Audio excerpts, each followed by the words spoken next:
Thank you for your interest in Oakville Matters. Today we're talking with Janet Haslett-Thiel, who is the town councillor for the southeast part of Oakville. That's the called Ward 3. And Kathy Duddick, who is the town and regional councillor for the south central part of Oakville. That's Ward 2. And Jasvinder Sanju, who is the town councillor for the new Ward 7. That's the north part of Oakville. And Kathy, if I could ask you to start, you got on council before me. I've only been on council 13 years, and you got on just a little before me. Right. What was it? I want to share what it was like for me to come to council, never having been on. But I thought, you know, what did you expect, and how did it turn out? Well, I was fortunate enough to have had an opportunity to work for Gary Carr, who was then the MPP, for 13 years. So I had a lot of contact with municipal and regional employees through the community office. So I sort of knew what was involved in trying to drill down to find a solution to something.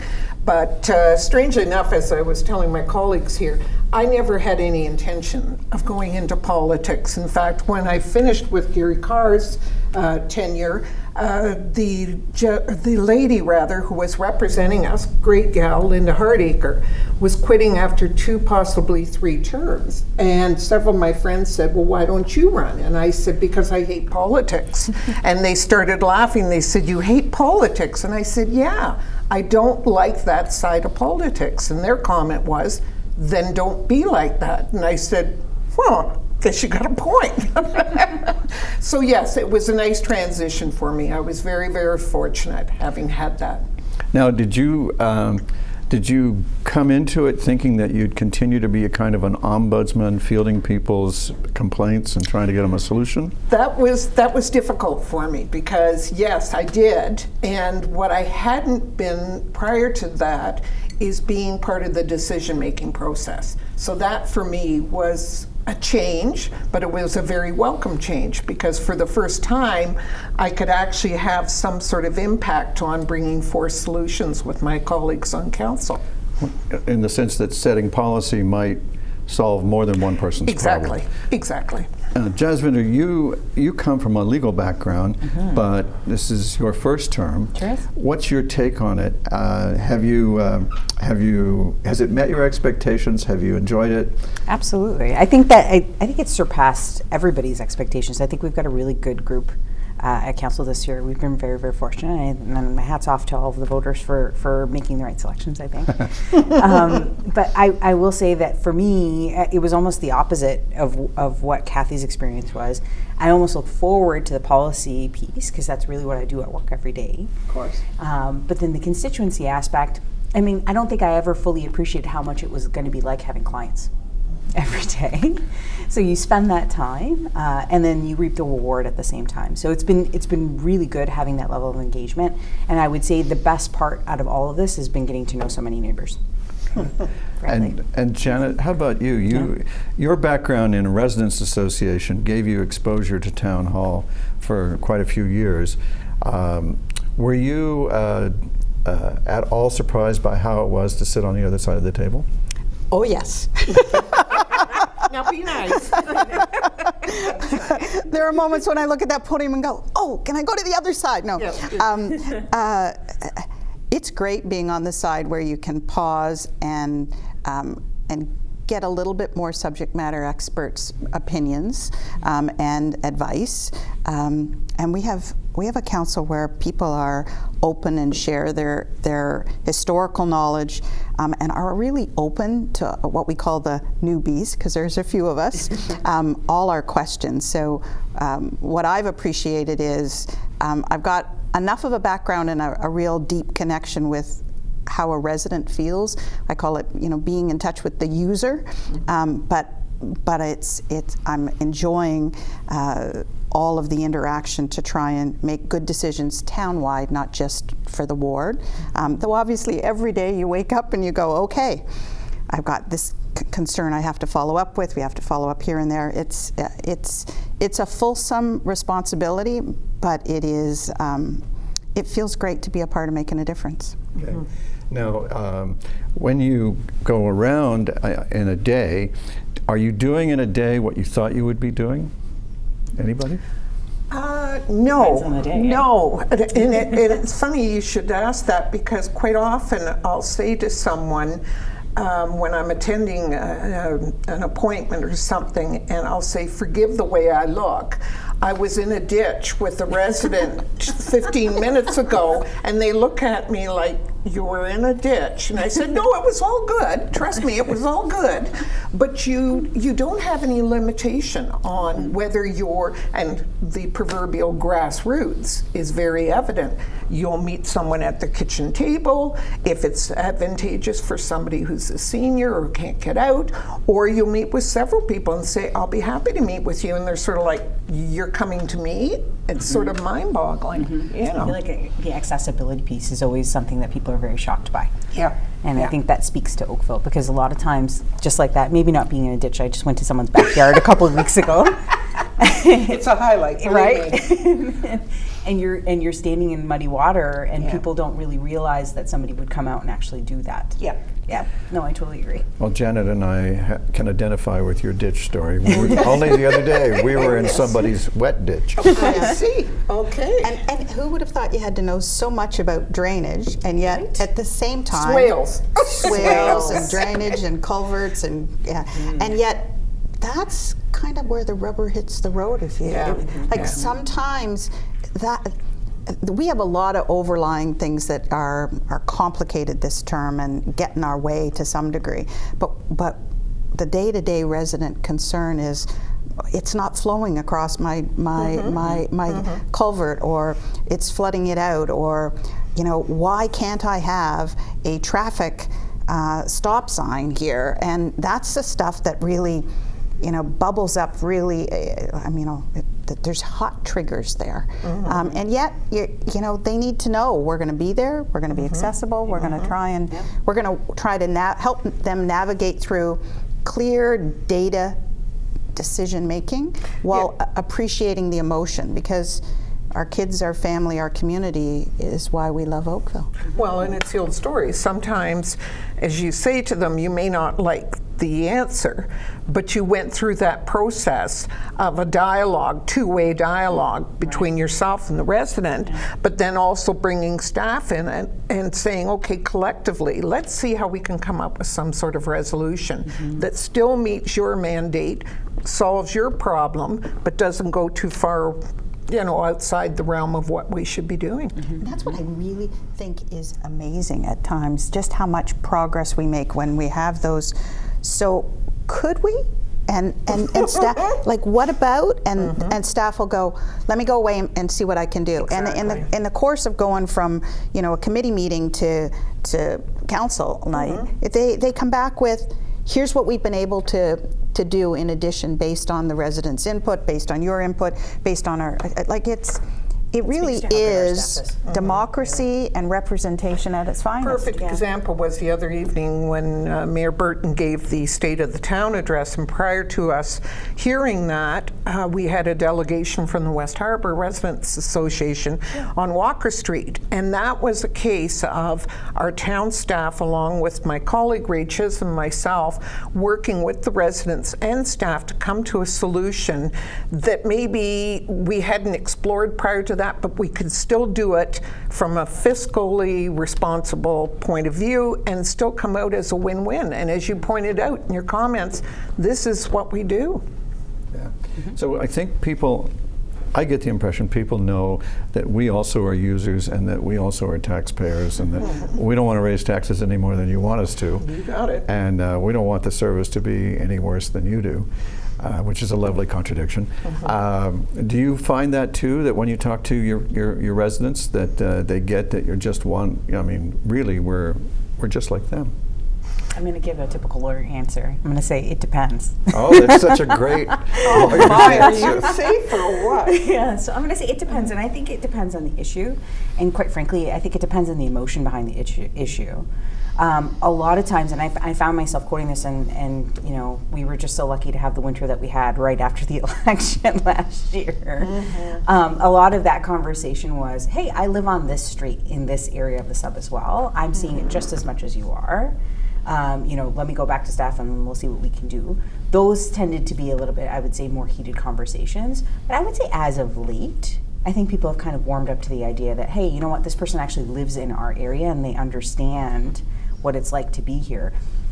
I think just from like a political perspective generally, even like some of our MPPs and MPs can be very inaccessible. Totally. So it's, to them, they're like, well, maybe they don't even live in our area. Well, we actually kind of have to, you know?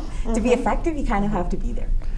And do you get, I get this a lot, do you get an expectation that whether it's federal or provincial or something else, that you know, you and the rest of us on council can deal with it? Absolutely, absolutely.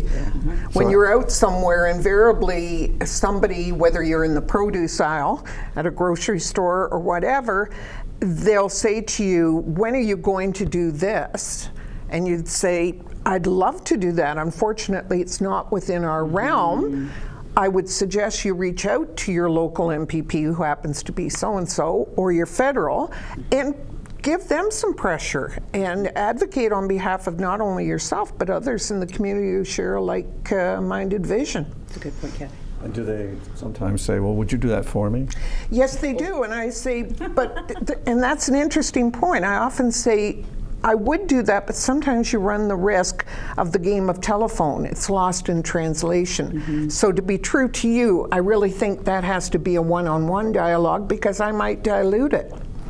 And sometimes what I've seen some of us do is we'll write a letter from council to the provincial and federal parties, but at the same time, I think that individual voice is so powerful. Like it's great that we do write the letter, but I concur. Better for them to pick up the phone and say, here's how I'm feeling about this, and I understand it's in your realm of authority. Because people just, that whole differentiation of who's got what, it's confusing. It really does. And I feel like it speaks to like delegations, Janet. Like you were talking about being on the other side of the podium. I feel like that happens not as much in North Oakville, I think, because there's so many young families right now. People are putting their kids to bed when we have council meetings. But when we see, or at least I see from my side, how effective a delegation can be. And again, it's that one voice. True. So Right. I guess one of the things I say to people is, council's happy to add our voice to yours, but if it's just us talking, they might disregard us. Because they're numbers people. I mean, we'll chase after an individual case like any ombudsman, but I'm not sure that members of legislatures and members of parliaments feel that quite I'm not sure they even could. Well, I smile because lots of people say to me, well, could your assistant take care of that? And you say, well, hold on a minute. That would be me. That would be the left hand, and then this is the right hand, and then We'll meet you in your office. yeah. Okay, I'll meet you at Timmy's. here's my phone, here's my pen, here's my computer. This is a traveling roadshow. We make our way across the board now. No, and I'm not. I would never advocate that we have an assistant, because I think the way we're made up right now, the beauty of it is we're in touch. When you like, if people said this to you, when you pick up the phone, they go, oh, I didn't expect it would be you. Totally. And I go, that you would call me answer. back. That you would answer. Well, my husband's not available to pick up the phone right now. But isn't that direct touch to the representatives on council the thing that makes Oakville Oakville? True. It is. I mean, it's been my perception for the 25 years I've lived here that what makes Oakville different is this care for each other and this ability to talk to each other. And other places have always felt way more bureaucratic than we do. Well, and a case in point is, quite often I will call someone, say on a Saturday evening, because I've been trying to reach them throughout the week, and we've been playing a game of telephone tag. So I think, okay, they've come in from the yard. Hopefully they're having a glass of wine or sitting down just before dinner. This might be the best time to reach them. And the first thing they say is, it's Saturday. And I go, yes. And they say, well, don't you just work Monday to Friday? No. And I thought this was the best time to reach you. And that, for them, is sort of earth-shattering, to realize that you go outside the 9 to 5, and that, again, you would call them, say, at 9:30 at night on an issue, because it's important. It has to be dealt with. Yeah, the feedback I get is that this is one of the things that people value about living in Oakville, and that being in touch element. There's also a big part of being on council where you're at events all the time. Were you prepared for that? I'm really thankful that I have great colleagues that introduce me to so many people, because it's a little daunting. Well, it's a little daunting going to an incredible number of events, and you don't necessarily know everybody. And you do your best to try and be familiar with, but it is it was a bit more than I realized. I mean, the list is pretty long, and yet it's great insight into, oh, that's what's happening in this ward. I wasn't aware of that, or so you get a bit of a broader perspective of life.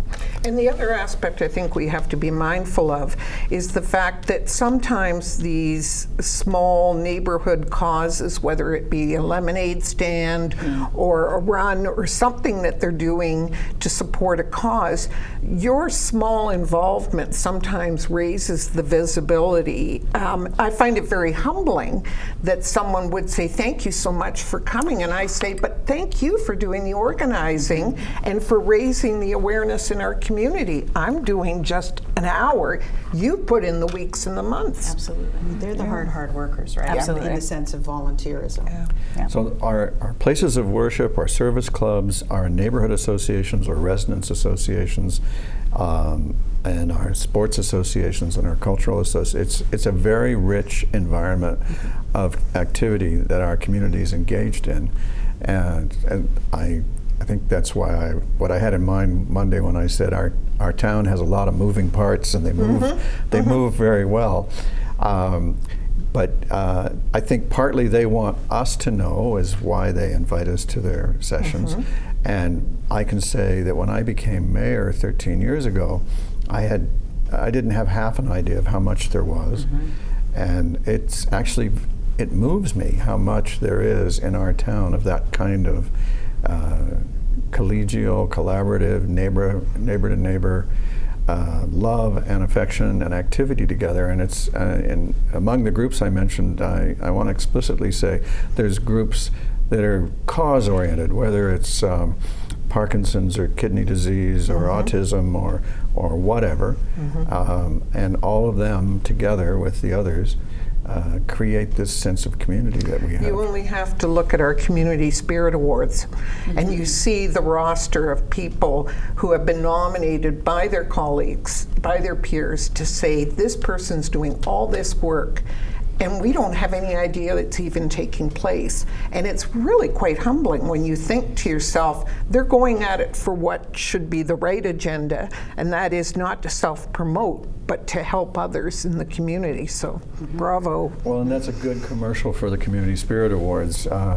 Every year we single out a small handful of our residents who are making a difference in our community. And as you're watching us and listening to this, you might want to turn your mind to who you would like to nominate, and watch for the opportunity to do that, because we do it every year. It's the Order of Canada for Oakville, and because of the priority we put on community, we don't call it something so highfalutin as the Order of Oakville. We call it the Community Spirit Award, because that community spirit is the magic sauce that makes Oakville Oakville. Absolutely. What else has struck you most about being on council from the just got here perspective and from the how long you've been here? In fact, Kathy, both Janet and Jazz might be very interested to know what's it going to be like when there's 10 years of experience for them. What can they look forward to? It's never the same. You know, and I found that when I worked for Gary, and I find it in the municipal realm. And I dare say both of you find the same thing. You think, okay, well, I dealt with a ditch issue, but then there's another wrinkle to it, or there's another aspect.